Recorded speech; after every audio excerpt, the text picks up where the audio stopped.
যে আমরা নিজেরা জান্নাতে যেতে চাই এবং জাহান্নাম থেকে বাঁচতে চাই। 1 নম্বর কি? 5 ওয়াক্ত সালাত। মিসাল দিচ্ছি এভাবে, রমাদান মাসে আমরা যেভাবে নামাজ পড়ছি এইভাবে পড়লেও হবে। রমাদান মাসে তো আমরা সবাই তারাবি, তাহাজ্জুদ, নফল, সুন্নত, জামাত সব করেছি না? সর্বোচ্চ চেষ্টা করেছি আমরা পড়ার জন্য। অনেকের অনেক সময় ছুটে যেতে পারে, সেটা আবার কাজা করেছে বা কোনোভাবে আদায় করেছে। তো সেক্ষেত্রে এই যে রমাদানের শিক্ষাটা, নামাজ কেন্দ্রিক শিক্ষাটা, এটাকে সারা বছর ধরে রাখে, সারা বছর না সারা জীবন ধরে রাখে। একজন ওলামায়ে কেরাম একদিন বলেছেন যে 40 দিন তাকবীরুল্লাহটা সারা জীবন তাকবীরুল্লাহ ধরে রাখতে পারি, এরকম করে চিন্তা করে। নামাজের পাবন্দির জন্য মাঝে মাঝে উমরাহ করা দরকার। ওখানে গেলে নামাজের পাবন্দি হয় এবং নামাজ উপলব্ধি করা যায়, অনুভব করা যায়, ফিল করা যায়। নামাজ তো আসছেই বাইতুল্লাহ থেকে, মক্কা মদিনা থেকে আসে না? ওখানে গেলে নামাজকে ফিল করা যায়। এটা আসলে ভাষায় প্রকাশ করতে পারবো না, এটা আমি পরামর্শ দিলাম। যদি কারো সামর্থ্য থাকে এবং ইলমে, আমলে, দৃঢ়তায়, ধারাবাহিকতায় ঘাটতি দেখা যাচ্ছে, তাহলে ওমরা করে আসলে ভালো হয়। পুরো নিজের সব মানে ভিতরের যে হতাশাগুলো, অলসতাগুলো, গাফেলতিগুলো সব চলে যাবে। নিজেকে ফিল করা যায় যে খুব মুনাওয়ার মনে হচ্ছে, আলোকিত মনে হচ্ছে, গুণামুক্ত মনে হচ্ছে। ওখানে যে কাজগুলো আছে, কাজগুলো করতে থাকলে ইসলামের অনেক সব পিলারগুলোকে ধরে ফেলা সহজ। যাদের সামর্থ্য হবে তারা অবশ্যই বারবার উমরা করবেন, ইনশাআল্লাহ তৌফিক দান। আর সালাতের পাবন্দি বলতে আমি কয়েকটা কথা বলবো। এক নম্বর হলো জামাতে পাবন্দি করা। 2 নম্বর হচ্ছে 5 ওয়াক্ত সালাতের মধ্যে কত রাকাত? 17 রাকাত নামাজ। এই 17 রাকাত নামাজের সাথে অন্তত 12 রাকাত সুন্নত আদায় করা। কত রাকাত? এই 12 রাকাত সুন্নাত যে ব্যক্তি আদায় করে তার জন্য জান্নাতে একটা করে ঘর নির্মাণ করা হয়। প্রথমটা হচ্ছে ফজরের আগের 2, যেটাকে এক পাল্লায় রাখলে এবং দুনিয়ার মধ্যে যা কিছু আছে এটাকে আরেক পাল্লায় রাখলে ওই 2 রাকাত সুন্নত ভারী হবে। যোহরের আগে 4, পরে 2, মাগরিবের পরে 2, এশার পরে 2, এই 12 রাকাত সুন্নাত প্রতিদিন আদায় করে। যে ব্যক্তি আদায় করে তার জন্য তাকে জান্নাতে একটা ঘর দেওয়া হবে। এর সাথে সালাতের পাবন্দি বলতে তাহিয়াতুল ওযু হতে পারে। তাহিয়াতুল ওযু মানে ওযু করে এসে 2 রাকাত নামাজ পড়া, তাহিয়াতুল ওযু হয়ে গেল। যখন কোনো গুনাহ হয়ে গেছে 2 রাকাত নামাজ পড়া তওবার নিয়তে। কোনো গুনাহ হয়ে গেছে বা ভুল হয়ে গেছে, ওযু করে 2 রাকাত নামাজ পড়া তওবার নিয়ত। কোনো প্রয়োজন দেখা দিয়েছে বা কোনো সমস্যা, কোনো সংকট, ওযু করে এসে 2 রাকাত সালাতুল হাজত। এরপর যে কোনো সূরাতেই পড়া যায়। তো একটা কিতাবে পেলাম যে প্রথম রাকাতে সূরা ফাতিহার সাথে সূরা কাফিরুন, দ্বিতীয় রাকাতে সূরা ফাতিহার সাথে সূরা ইখলাস। ইনশাআল্লাহ এগুলো পরীক্ষিত আমল আছে কিছু। অনেক বড় বড় বুজুর্গ চলে গেছেন দুনিয়া থেকে, তাদের অনেক পরীক্ষিত আমল আছে। এগুলো বেদাত থাকে, বলবো যে এটা বেদাত। মান থেকে চুল খসলেই তো এখন শিরিক, বেদাত, হারাম। এই যে এগুলো প্রান্তিক চিন্তাটা থেকে বের হয়ে আসবেন। ওলামায়ে কেরামদের সোহবতে আসলে প্রান্তিক চিন্তাটা থেকে মানুষ বের হয়ে আসতে পারে এবং চিন্তাটা প্রশস্ত হয়, ব্যালেন্সড হয়।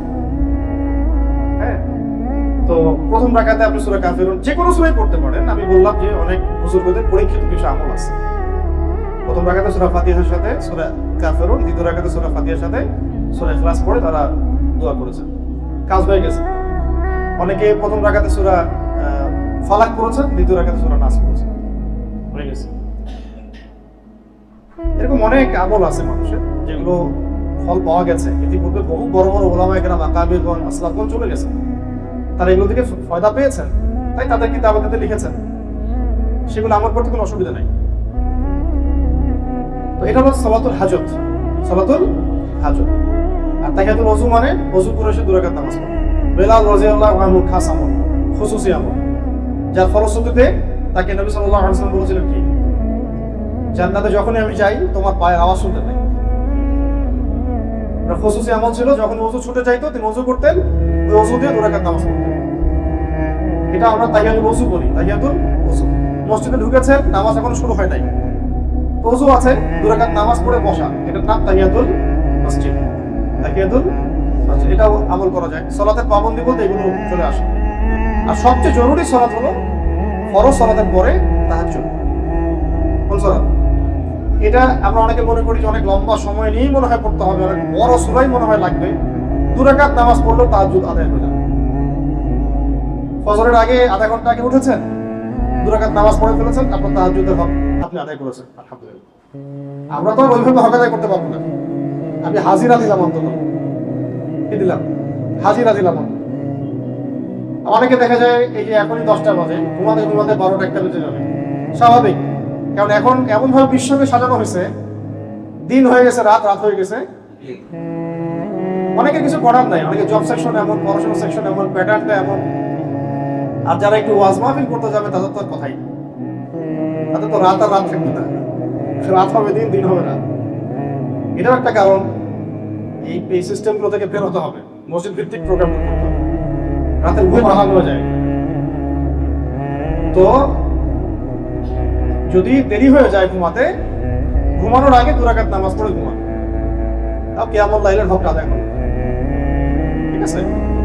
তো নবী সাল্লাল্লাহু আলাইহি ওয়াসাল্লাম পড়তেন 8 রাকাত, 11 রাকাত, বেতন নামাজ পড়তেন, শেষে 11 রাকাত হতো, 13 রাকাত হতো অনেক সময়। এই নামাজ অনেক লম্বা হতো, অনেক লম্বা হতো, মানে পা ফুলে যাওয়ার মতো লম্বা হতো। আমরা যেহেতু এটা পারবো না, ছোট ছোট করে নামাজ পড়তে থাকা যতক্ষণ আপনি পারলেন, এবং ওই সময় বেশি বেশি দোয়া করতে থাকা। এই সালাতের ইহতিমাম বলতে আমরা বোঝাচ্ছি জামাতের পাবন্দি, জামাতের সাথে আদায় করা, সুন্নত নফলগুলোর ব্যাপারে সচেতন থাকা, তাহাজ্জুদ, এবং এই যে বললাম সালাতুল হাজত, তওবা, গুনাহ হয়ে গেলে তওবার নিয়তে নামাজ পড়া, ওযু করে এসে তাহিয়াতুল ওযু, মসজিদে গিয়ে তাহিয়াতুল মসজিদ, এই নামাজগুলো। আবার আওয়াবিনের নামাজ আছে, আওয়াবিন, আবার ইশরাকের নামাজ আছে, তারপরে চাষতেন মানে সালাতুল দুহা, এই নামাজ আছে। এগুলো আদায় করার চেষ্টা করা, প্রত্যেকদিন সব আদায় করতে হবে এমনটা নিজের উপরে আবার লাজেম করে নেবেন না।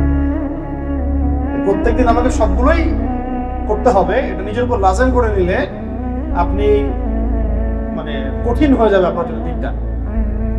দিন ইসলামটা আপনার কাছে কঠিন মনে হবে কয়েকদিন পরে। আপনার কাছে প্রথম কয়েকদিন হয়তো ভালো লাগবে যে হ্যাঁ ভালো আমার হচ্ছে, ভালো লাগছে। হঠাৎ করে 2 দিন 3 দিন নাই, মনটাও মানে খারাপ হয়ে যাবে, একটু হতাশ হয়ে পড়বেন। আমার আজকে আমার সব আমল ছুটে গেল। আমল তো আপনার ফরজ ঠিকই আছে, এই আমলগুলোর ব্যাপারে পাবন্দ হওয়ার চেষ্টা করা, কিন্তু লাজেম আমাকে করতেই হবে প্রত্যেক দিনই আমাকে তাহিয়াতুল ওযু করতে হবে, তাহিয়াতুল মসজিদ করতে হবে, প্রত্যেক দিনই আমাকে ইশরাক করতে হবে, প্রত্যেক দিনই সালাতুল দুহা করতে হবে। এইভাবে আমার মাইন্ডসেটটা তৈরি না করা, আমি আমার সাধ্য মতো নিয়মিত করার চেষ্টা করব। এইরকম মাইন্ডসেট রাখলে আপনার জন্য আসান হবে। দিনকে নিজের উপর কঠিন করে নেবেন, কারণ সব দিন তো সমান যাবে না। আপনার সব দিন কি যাবে না, সমান যাবে না। আজকে ফ্রি আসি করতে পারছি, কালকে তো আপনি ফ্রি নাও থাকতে পারেন, তখন আপনার ভিতরটা অস্থির হয়ে যাবে এগুলোর জন্য। তো আল্লাহ পাক সবাইকে বোঝার তৌফিক দান করেন। এটা হলো সালাতের ইহতিমামে কিছু কথা বললাম। 2 নম্বর হচ্ছে ব্যক্তিগতভাবে জান্নাতে যাওয়ার জন্য আমাদের 2 নম্বর একটা বিষয়ে গুরুত্ব দিতে হবে, সেটা হলো কোরআন তেলাওয়াতের ক্ষেত্রে ইহতিমাম করা। তেলাওয়াতের ইহতিমাম, কিসের ইহতিমাম করা? কোরআন তেলাওয়াতের। এই ব্যাপারে রমাদান আমাদেরকে শিক্ষা দিয়েছে, রমাদানে বহু মানুষ খতম দিয়েছে। আমরা এইটাকে ধরে রাখা এবং অন্তত পক্ষে ডেইলি 1 পারা হলেও তেলাওয়াত করার চেষ্টা করা। ডেইলি কতটুকু? তাহলে 30 দিনে 30 পারা, 1 খতম। আর কিছু বাছাইকৃত সূরা আছে, আয়াত আছে, যেগুলো নিয়মিত পড়া উচিত। এটা তো আগেও বলেছি আমি এর আগের দার্সগুলোতে। তার মধ্যে আবার রিপিট করছি, সূরা ইয়াসিন। সূরা ইয়াসিন নিয়মিত পড়বে, সূরা মুলক, তারপরে সূরা ওয়াকিয়া। রাতের বেলা সূরা আলিফ লাম মিম সিজদা পড়ারও একটা হাদিস আছে, আলিফ লাম মিম সিজদা। এছাড়া হাসরের শেষের 3 আয়াত আছে, সূরা কাহাফের প্রথম 10 আয়াত বা শেষ 10 আয়াত, এটাও পড়তে পারেন। সূরা বাকারার শেষের 3, আল ইমরানের শেষের 10, এরকম বহু আয়াত আছে আল কোরআনে, এগুলো নিয়মিত পড়া উচিত। সূরা ফালাক, নাস, ইখলাস সকাল সন্ধ্যায় এবং ঘুমাতে যাওয়ার সময়, সূরা কাফিরুন সহ, আয়াতুল কুরসির পরের আয়াত দুটো, এগুলো এছাড়াও রুকিয়ার অনেক আয়াত আছে, কারো যদি এরকম কোনো সমস্যা মনে হয় রুকিয়া সংক্রান্ত বহু আয়াত আছে, এগুলো পড়তে পারেন। এক কথায় কোরআনের সাথে তাল্লুক রাখা, কোরআনের হক আদায় করার চেষ্টা করা, ডেইলি কোরআনকে সময় দেওয়া, ডেইলি কোরআনকে সময় দেওয়া প্রতিদিন, এবং সেটা এক পারা হলেও যেন আমার পড়া হয় নিয়মিত, এই ফিকিরটা সবার থাকা উচিত। আর যারা পড়তে পারি না তাদের জন্য এখন সবচেয়ে বড় কাজ হলো কোরআন তেলাওয়াত শেখা। যারা কোরআন তেলাওয়াত করতে পারি না, সবচেয়ে বড় কাজ এখন আমাদের জন্য কোরআন তেলাওয়াত শেখা। দ্বীন ইসলাম কায়েম হোক যেমন আমরা চাই, জান্নাতে যেতে চাই যেমন, এগুলো মানে অসম্ভবের পর্যায়ে হয়ে যেতে পারে যদি আমরা কোরআনের হক আদায় না করি। তো একটা বই বাজারে বের হলো, ওটা নিয়ে ব্যস্ত হয়ে গেলেন, আরেকটা বের হলো, ব্যস্ত হয়ে গেলেন, এইভাবে একটা একটা করে বই বিভিন্ন বিষয় ভিত্তিক কোরআনে তেলাওয়াত শেখা হলো না। এটা কোনো পড়াশোনার তরিকা হলো না, এটা কোনো পড়াশোনার কোনো সিস্টেমই হলো না।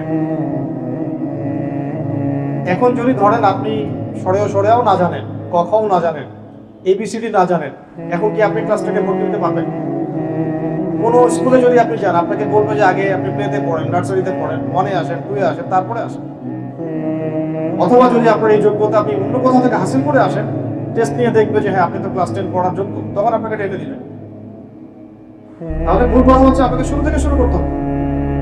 বাংলাদেশের বেশিরভাগ তরুণ দিন মহব্বত করে, দিনকে এখন ভালোবাসতে শুরু করেছেন, দিনের পথে আসতে শুরু করেছেন, কিন্তু অনেকেই কোরআন তেলাওয়াত করতে পারে। চেষ্টা করেন না, অনলাইনে পড়ে থাকেন, ফেসবুকে পড়ে থাকেন, পোস্ট দিতে থাকেন, কমেন্ট করতে থাকেন, লাইক শেয়ার করতে থাকেন, এটা তো দিনের কাজ না। কাজ হচ্ছে আপনার নিজেকে তৈরি করা, ওটাতে পরে আসতেছে। আপনি যে দিনের বিষয় দেখতে চান, তার জন্য নিজেকে যোগ্য করে গড়ে তুলতে হবে। আপনাকে নিজেকে যোগ্য করে গড়ে তুলতে হবে। বাংলাদেশে যাদেরকে আপনি দেখছেন দিনকে প্রেজেন্ট করছে, এই কয়েকজন মানুষের উপরে ভরসা করে বসে থাকলে হবে না। কারণ আজকে তারা আছেন, কালকে তারা নাও থাকতে পারে, তখন হাল ধরবে কে? এবং দিন তো শুধু ওই কয়েকজন মানুষের উপর জিম্মাদারি হিসেবে আসে নাই, আসছে না, সবার উপরে দায়িত্ব আছে। এই কারণে নিজেকে যোগ্য করে গড়ে তুলতে হবে বা চেষ্টা করতে হবে। চেষ্টার জন্য সবার আগে কি প্রয়োজন? তেলাওয়াত শেখা দরকার। পড়াশোনার কোনো বিকল্প নাই, আর পড়াশোনা শুরুই হবে তেলাওয়াত থেকে। তেলাওয়াত শুদ্ধ হয়ে গেলে, তেলাওয়াত যদি একবার সহিশুদ্ধ হয়ে যায়, তাহলে আপনার নামাজের সব উচ্চারণ ঠিক হবে, নামাজের তাসবিহ তাহলিল ঠিক হবে, দোয়াগুলো সব শুদ্ধ হবে, তার সঙ্গে দরুদ মাসুরা সব শুদ্ধ হয়ে যাবে। আপনি যে কোনো আরবি কিতাব এবারত যেটাতে দেয়া আছে, মানে যে কোনো আরবি কিতাব যেখানে জবরজের পেশ দেয়া আছে, এগুলো আপনি পড়তে পারবেন তখন, যেহেতু আপনি তিলাওয়াত করতে পারেন কোরআন। যে কোনো আরবি কিতাব যদি জবরজের পেশ দেয়া থাকে, আপনি তো পড়তে পারবেন তখন, আপনি কোরআন তেলাওয়াত করতে পারেন। হাদিসগুলো আপনি বানান করে করে পড়তে পারবেন, কারণ আপনি কোরআন তেলাওয়াত করতে পারছেন। তাহলে আমাদের কাজ কি এখন? কোরআন তেলাওয়াত করা। তাহলে প্রথম বললাম যে ইহতেমাম করবো সালাতে, তারপর দ্বিতীয় কাজ কি? কোরআন তেলাওয়াতের ইহতেমাম করবো ইনশাআল্লাহ। আল্লাহ সবাইকে তৌফিক দান করেন। আর যারা কোরআন তেলাওয়াত শিখি নাই, এখন আপনার উপর ফরজ হচ্ছে কোরআন তেলাওয়াত শেখা। আপনার উপর কি ফরজ? দৈনন্দিন কিছু জিকির আজকার মামুলাত আছে, সকাল সন্ধ্যার ওজিফা জিকির আজকার এগুলো আছে, এগুলোর ইহতেমাম করা। দৈনন্দিন সকাল সন্ধ্যার জিকির আজকার ওজিফা গুলো, দোয়া গুলো এবং যে মামুলাত গুলো, এগুলো ইহতেমাম করা। যেমন হিস্টু মুসলিম বইটা খুললে দেখবেন সকাল সন্ধ্যার জিকির আজকার আছে না? যে কোনো দোয়ার বই খুললে দেখবেন সকাল সন্ধ্যার জিকির আজকার। এছাড়া চলতে ফিরতে কত জিকির আজকার আছে, দোয়াগুলো আছে, এই সবগুলোর ইহতেমাম করতে হবে। এটাকে শক্ত করে ধরতে হবে। আল্লাহ পাক করার তৌফিক দান। এগুলো কখন করতে পারবেন? যখন তিলাওয়াত জানবেন তখন। যে তিলাওয়াত জানে না, তিলাওয়াত করতে পারে না, বা কোরআন মানে বানান করে পড়তে পারে না, থরলি পড়তে পারে না, সে দোয়াগুলো কিভাবে শুদ্ধ করে পড়বে? জিকির আজকারও তো ঠিক মতো করতে পারবে না, সে উচ্চারণ করতে গেলে ভুল হবে। আমরা কিন্তু আজকে খুব বেসিক কথা বলছি, এখন অর্থের দিকে আমরা যাই নাই, তাফসীর ওগুলো দিকে আমরা যাই নাই, শুধু তেলাওয়াতের কথা বললাম এবং দৈনন্দিন জিকির আজকারগুলো মামুলাতগুলো আদায় করার ব্যাপারে সচেষ্ট হওয়ার কথা। আল্লাহ পাক তৌফিক দান করেন। 4 নাম্বার হচ্ছে দিনের একটা অংশে, 24 ঘন্টার যে দিনটা যাচ্ছে আমাদের, অন্তত একটা অংশে আমাদের আল্লাহ রাব্বুল আলামিনের সাথে একাকী কথা বলা দরকার, যেটাকে আমরা বলি দোয়া করা। দোয়া মানে কি? মোনাজাত মানে কি? দোয়া মানে, মোনাজাত মানে আল্লাহ পাকের সাথে একা একা চুপি চুপি কথা বলা। দোয়া মোনাজাত মানে আল্লাহ পাকের সাথে কথা বলা। ধরেন আপনার মা অসুস্থ হয়েছে, এখন আপনি 2 রাকাত নামাজ পড়ে একা একা দোয়া করছেন, তখন আল্লাহ পাকের সাথে আপনার কানেকশনটা কেমন থাকে? চোখে পানি আসে না? ভিতরে অনুভূতি কাজ করে যে আমি কাউকে কিছু বলছি। ওই অনুভূতিটা কিন্তু অনেক সময় নামাজের মধ্যে আমাদের আসে না, তিলাওয়াত শুনে আসে না।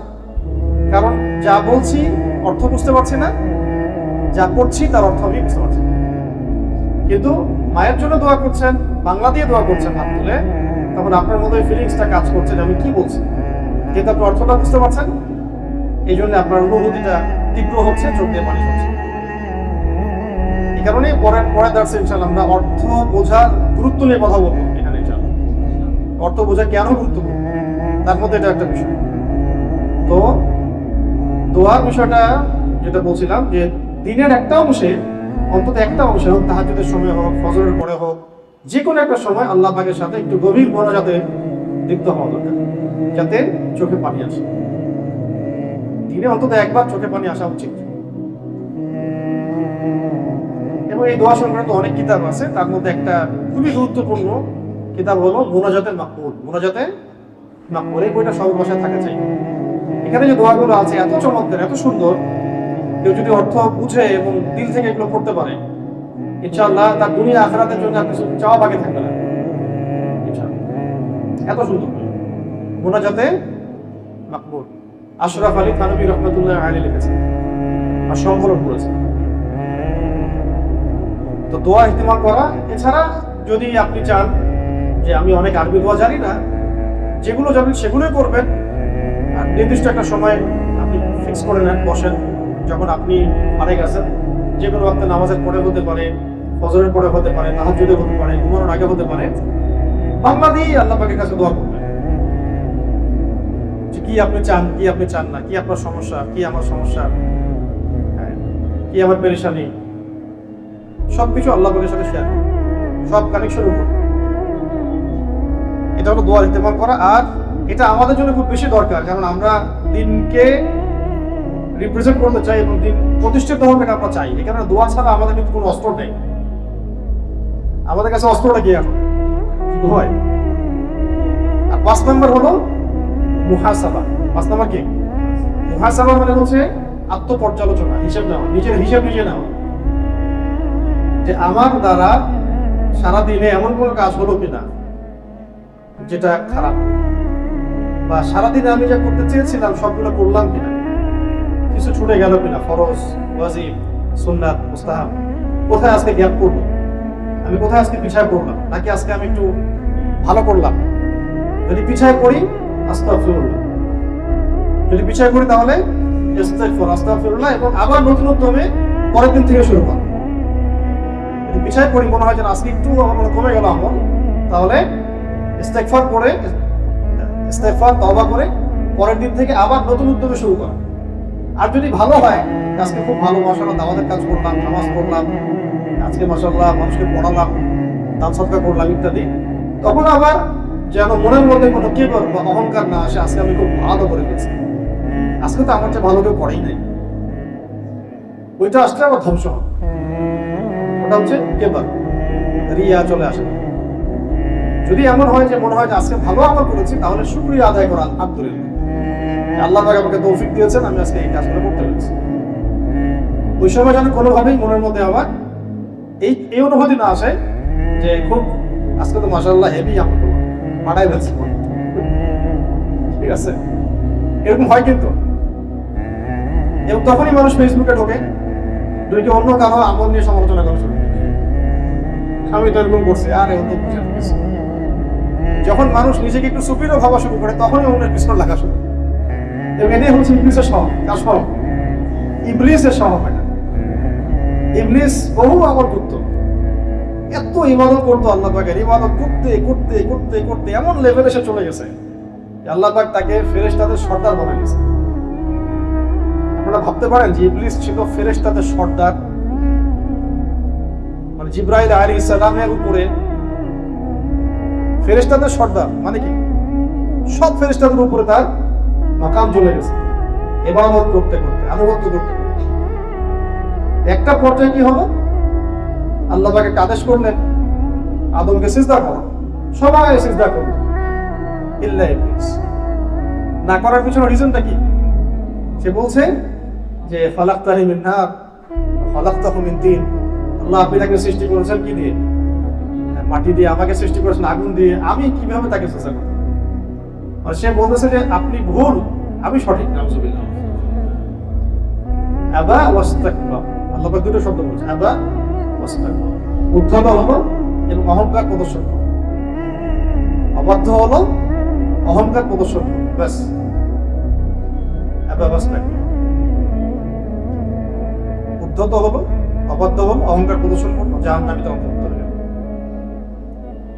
আমাদের খুব মারাত্মক কলবের সমস্যা হচ্ছে একটু টুটাফুটা আমল করা শুরু করলেই, টুটাফুটা এসেন্সে বললাম সাহাবীদের তুলনায় আমাদের আমল কিছু। ইসলামী শরিয়ার যে মূলনীতি যেভাবে যেটা ডিমান্ড করে আমাদের কাছে ইসলামী শরিয়া, তার ধার কাছেও নেই আমাদের আমল। যা করা দরকার তার ধার কাছেও নেই আমরা। তাতেই আমাদের কিছুদিন আমলের ধারাবাহিকতা থাকলেই অন্য মুসলিমদেরকে আমাদের কাছে মানে আমার চেয়ে খুব কি মনে হয়, নিচু স্তরের মনে, কথায় বার্তায় চোখের চাহনিতে আকারে ইঙ্গিতে তাকে আন্ডারস্টিমেট করা শুরু। এটা হলো ইবলিসের স্বভাব, যার মধ্যে এটা যাকে এটা পেয়ে বসছে ধ্বংস হয়ে গেছে। কিন্তু এই সে এমন ভাবে ধ্বংস হচ্ছে, তার ধ্বংসটা সে নিজে বুঝতেও পারছে না যে সে ধ্বংস হচ্ছে। এই কারণে যদি মনে হয় যে আজকে ভালো আমল হয়ে গেছে, তাহলে আল্লাহর শুকরিয়া আদায় করা, কৃতজ্ঞতা প্রকাশ করা, আলহামদুলিল্লাহ আলহামদুলিল্লাহ, আল্লাহ পাকের শুকরিয়া, আজকে আমি আমলগুলো করতে পেরেছি, আগামীকাল আরো ভালো করার চেষ্টা করব। এই পাঁচটা কাজ আজকে বললাম ব্যক্তি কেন্দ্রিক। আমাদের স্বপ্ন কয়টা? দুইটা, নিজেরা জান্নাতে যেতে চাই, জাহান্নাম থেকে বাঁচতে চাই, এবং দিনকে আল্লাহর জমিনে কায়েম করতে চাই। প্রথম যেটা আমাদের স্বপ্ন, জান্নাতে যেতে চাই, তার জন্য এই আমলগুলো খুব জরুরি। আল্লাহ পাক আমাদেরকে এগুলো ইহতেমাম করার তৌফিক দান করেন, আমিন। আর দ্বিতীয় বিষয়টা হচ্ছে দিন কেন্দ্রিক যে বিষয়টা, ওইটার 5টা পয়েন্ট বলে দিই। পরে দার্স ইনশাআল্লাহ আরো 5টা করে বলবো ইনশাআল্লাহ, ঠিক আছে? এখন লিখেন, দিন যে বিজয় হোক এটা আমরা চাই, এটার জন্য আমাদের কি কাজ করা দরকার, কি কি কাজ করা দরকার? অনেক কাজ করা দরকার, তার মধ্যে আজকে 5টা কাজের ইহতেমামের কথা বলবো আমরা। 1 নম্বর হচ্ছে ইলমি যোগ্যতা হাসিল করা। কি নাম, কি বললাম? ইলমি যোগ্যতা হাসিল করা। সেটা অবশ্যই ইসলামী জ্ঞান হতে হবে, এবং ইসলামী জ্ঞানের সাথে অন্য যে কোনো উপকারী জ্ঞান হতে পারে। এখানে ইলমি যোগ্যতা বলতে আমি শুধুমাত্র ফরজে আইনের জ্ঞান, আকীদার জ্ঞান, সিরাতের জ্ঞান, কোরআন তেলাওয়াতের জ্ঞান, তাসবিহের জ্ঞান, এগুলো বোঝাচ্ছি না। এগুলো অবশ্যই আমাদের বেসিক, এগুলো ছাড়া তো চলবেই না, এগুলো তো ফরজ আমার উপরে। এটা ছাড়াও যে কোনো উপকারী জ্ঞান হাসিল করা উচিত। যেমন প্রযুক্তির জ্ঞান, হ্যাঁ, যেমন ইন্টারনেটের জ্ঞান, অর্থনীতির জ্ঞান, সমরনীতির জ্ঞান, পলিটিক্সের জ্ঞান, সোশ্যাল অ্যাফেয়ার্সের, ওয়ার্ল্ড পলিটিক্সের, ওয়ার্ল্ড অ্যাফেয়ার্সের, জিও পলিটিক্সের, যে কোনো উপকারী জ্ঞান যেটা আমাকে ইসলাম প্রচার প্রসারে সাহায্য করবে, সেটাই হাসিল করা উচিত। বরং এই জ্ঞানগুলো এখন অবশ্যই হাসিল করা উচিত, নাহলে আপনি কোরআন সুন্নাহকে দিয়ে বিশ্বকে ব্যাখ্যা করতে পারবেন। কোরআন এবং সুন্নাহকে দিয়ে বিশ্বকে ব্যাখ্যা করতে পারবেন। আমি বহু মানুষকে আগেও বলেছি, এখনো বলছি, যে এখনো বাংলাদেশের মধ্যে এমন অনেক মানুষ আছেন যারা কোরআন সুন্নাহ পড়েন কিন্তু অর্থনীতি বুঝেন, বিশ্ব রাজনীতি বুঝেন না, অর্থনীতির মার্ক প্যাচগুলো বুঝেন না, পশ্চিমাদের অপতৎপরতাগুলো বুঝেন না, তাদের ট্র্যাপগুলো বুঝেন না, ফাঁদগুলো বুঝেন না। অনেক মানুষই আছেন যারা কিন্তু কোরআন সুন্নাহ তারা পড়ছেন।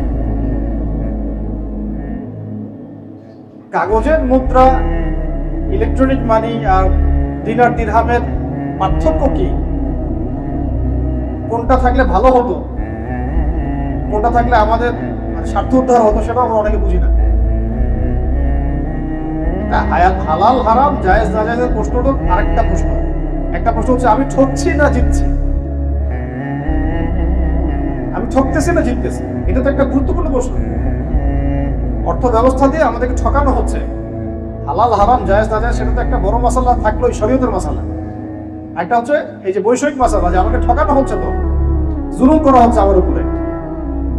আমার উপর জুলুম করা হচ্ছে, আমি জুলুম মেনে নিচ্ছি, এটা কি ঠিক হচ্ছে কিনা? পুরো উপর উপর জুলুম করা হচ্ছে, আমরা মেনে নিচ্ছি, ওদের পক্ষেই আমরা ফতোয়া দিচ্ছি, এটা ঠিক হচ্ছে কিনা? তো অনেকেই আছেন অর্থনীতি বুঝেন, এই অর্থনীতির যে এখনকার আধুনিক অর্থনীতি যেটা, ওইটা ওদের মার্কাজগুলো বুঝতে পারেন, ওদের রাজনৈতিক মার্কাজগুলো বুঝেন না। তাই ইলম বলতে আমি শুধুমাত্র এক কেন্দ্রিক ইলমকে বোঝাচ্ছি না। এখানে ইলম মানে আমি বোঝাচ্ছি যে যত জ্ঞান আমাকে ইসলাম প্রচার প্রসারে প্রতিষ্ঠায় সাহায্য করবে সবগুলোই এখানে ইনক্লুডেড।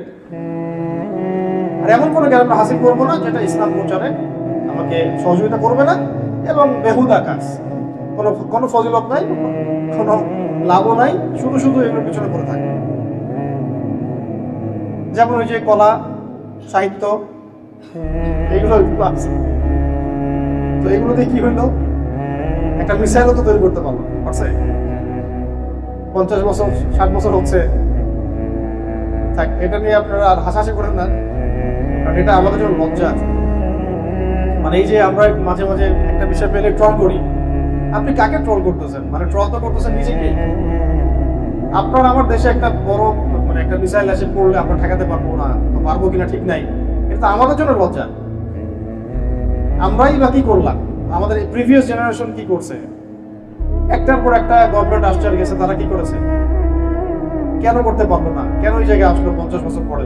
এখন তো প্রশ্ন উঠতেছে, এগুলো প্রশ্ন এখন উঠবে না। এই প্রশ্নগুলো তো আগে ওঠা উচিত ছিল। অন্যান্য কার্যগুলো কিভাবে করতে পারলো, আমরা কেন পারলাম না? আমরা কি ওই মুখ দিয়ে পাহাড় ঠেলে ফেলবো? মুখ দিয়ে আমরা যুদ্ধ করে ফেলবো? যুদ্ধ তো এখন ঢাল তলোয়ার হবে না। অনেকে বলে যে ঢাল তলোয়ার দিয়ে শেষ আমার যুদ্ধ হবে, হাদিসের ব্যাখ্যা করছে না। এটা নিশ্চিতভাবে বলা যায় না, তো নিশ্চিতভাবে বলা যাবে না।